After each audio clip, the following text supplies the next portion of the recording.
이상 보고를 마치겠습니다. 그 조금 전에 얘기했던 그 자살자 있잖아요. 이것도 사실은 일종의 위기 가구인데 네.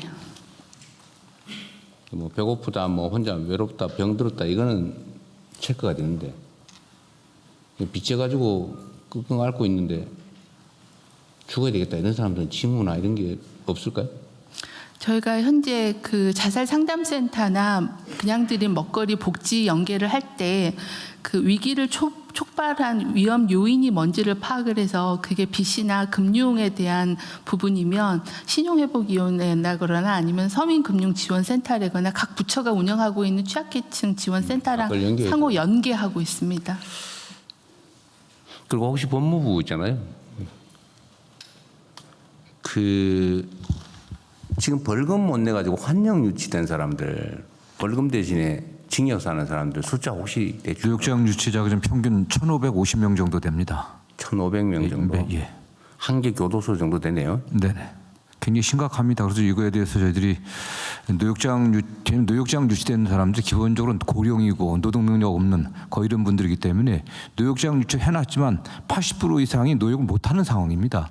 그 지금 이 제도에서 노역도 못 시키고. 아니 매우 심각합니다. 그래서 가둬놓고 관리하느라고 돈만 들고 있는 그래서 거예요. 노역장 유치도 가스급방이 가능하거나 노역장 유치자 중에서 사회봉사로 좀 대체할 수 있도록 하는 그런 방안도 저희들이 적극 좀 권장하고 있습니다. 사회봉사 활동을 시키는, 그러니까 생산적인 사회봉사 활동을 있잖아요. 네네.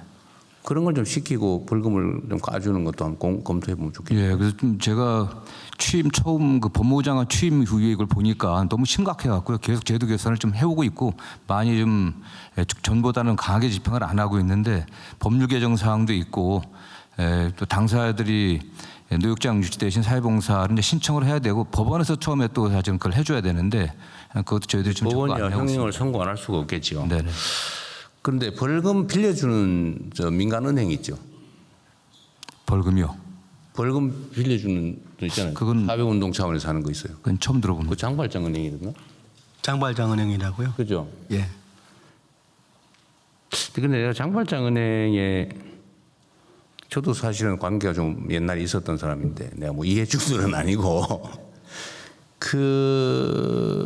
거기에 예를 들어 벌금 대신 이렇게 대신 벌금을 빌려주는 거죠. 빌려주면 이 사람들이 이제 갚는데 그거를 그 회수율이 상당히 높다고 하더라고요. 네네. 그거 한번 알아보시죠. 네, 하여튼 뭐 적극적으로 저희 그 정 장관님이 아는 사람하고 관계된 사람이 하고 있어요. 네. 그렇습니다. 예. 지금 어쨌든 그 노역장 유치가 굉장히 심각한 문제가 많아갖고요. 전면적인 제도 개편을 지금 뭐 대검과 같이 지금 연구를 하고 있습니다. 왜냐하면 그 차라리 그 벌금을 좀 제도적으로 좀 빌려주고 예, 예. 본인의 의사가 있으면 네. 아니면 뭐 절반이라도 빌려주든지 좀 그게 본인의 의사만 있으면 그죠? 네. 예.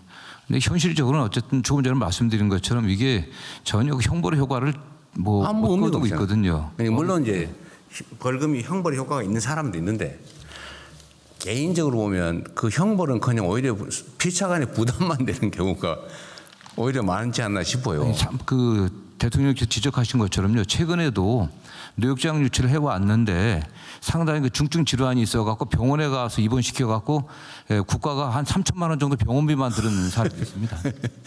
어쨌든 병원에 들어가 있는 경우 기간도 노역장 유치 기간도 쳐주죠. 네, 뭐 그런 이제 현재 어떤 구속된 상태니까. 구속돼 있으면 그런 거지.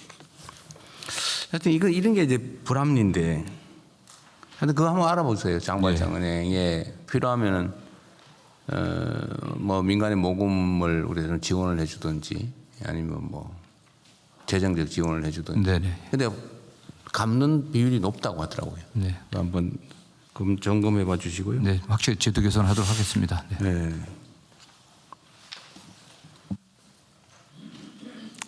예, 그 저기 복지부도 하여튼 이 빚져 가지고 죽겠다는 사람 혹시 뭐 추가로 발굴할 방법이 없는지 연구 좀 해보세요.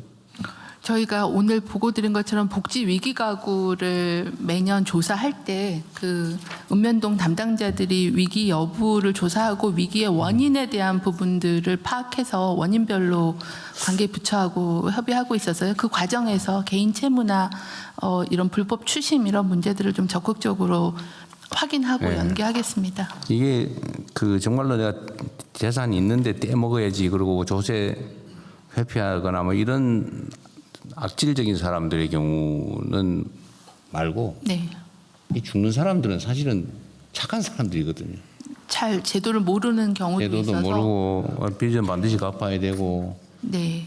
남한테 피해 입혔고 뭐 이런 생각하다가 결국은 그 극단적인 선택을 하는 건데 저희가 또 금융감독원하고 MOU를 맺어서 네. 이런 금융 위기에 대한 대처법에 대한 안내나 교육도 같이 진행하고 있거든요. 그래서 네. 그런 방법을 안내하는 것도 좀 더 활발하게 하겠습니다. 그러니까 저는 개인적으로도 한번 겪어봤던 사람이기도 한데 하여튼 개인 파산을 신청해서 면책을 받는 길이 있다라고 알려줬는데도 그 신청하는 비용이 뭐 한 100몇십만에서 한 200~300만 원씩 든다고요. 그럼 비용, 소위 법무사 비용 뭐 비슷하게. 그냥 그 돈이 없어가지고 또 못하는 경우도 있다고 해요.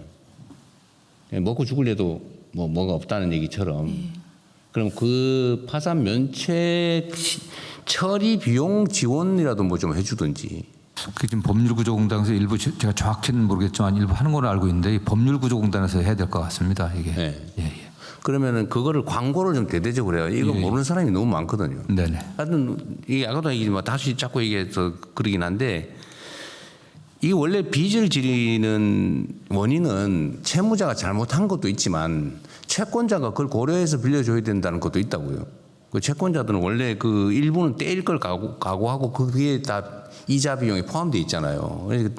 그래서 능력이 없으면 못 갚으면 면책을 하는 게 원래 상식인데 우리나라는 하여튼 뭐 이상하게 언론들도 뭐 맨날 도덕적 해이 얘기하고 해가지고 빚지면 반드시 죽을 때까지 갚아야 되고 심지어 자손이라도 갚아야 된다 이런 걸 강요한단 말이에요. 맨날 도덕적 해이 얘기하고. 예.